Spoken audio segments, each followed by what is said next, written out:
One thing that I notice with a lot of Hmong couples is that the wife and the husband are very codependent, where the wife tends to take on whatever hobbies and interests the husband is doing.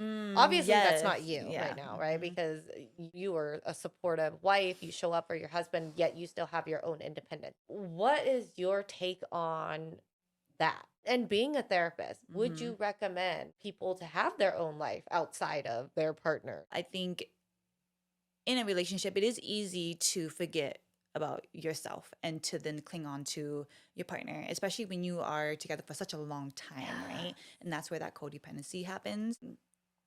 And I think about this very often because Peng and I have been together for so long. And I will Yeah. say we are codependent with each other, but you are right. Like we do have very different interests and we do respect each other's interests. And that was something that we had to make clear in order for our relationship to work. It depends on the couple itself. Because if couples are coming into this relationship with similar interests, great, and it's working for them, right?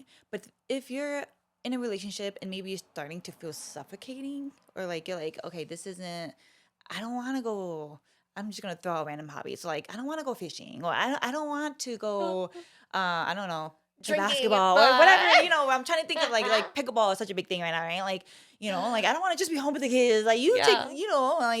um, then it is really important that you do get out there and you do take care of yourself and you do find interests that you are interested in, because it's easy to get lost Yeah. and it's easy to lose yourself in a relationship if you are just taking on your partner's Yeah. interests, hobbies, knowing that you don't really care about them. And you're Exactly. just doing it because maybe like your partner enjoys it and you love being with your partner. Yeah. And there's nothing wrong with that. But once again, if you're starting to feel suffocated in that relationship, that's where, okay, that's a red flag. It is Yeah. not necessarily like I don't think it's a issue with the partner themselves unless it is a very abusive relationship, Yeah. right? Exactly. But people get comfortable in Yeah. relationships. With that comfort, it is very easy to lose yourself. Yeah. So, And that's such a, common experience because I'm speaking from my own personal experience where I mm, have been in relationships and I lost mhm, myself in it, not because the partner was mhm, like, "Oh, you must do everything that I do," right? But it's because I took such an interest in my partner that mhm, I in my head the story got twisted where it was like, "Oh, I need to be interested in whatever my partner's interested in.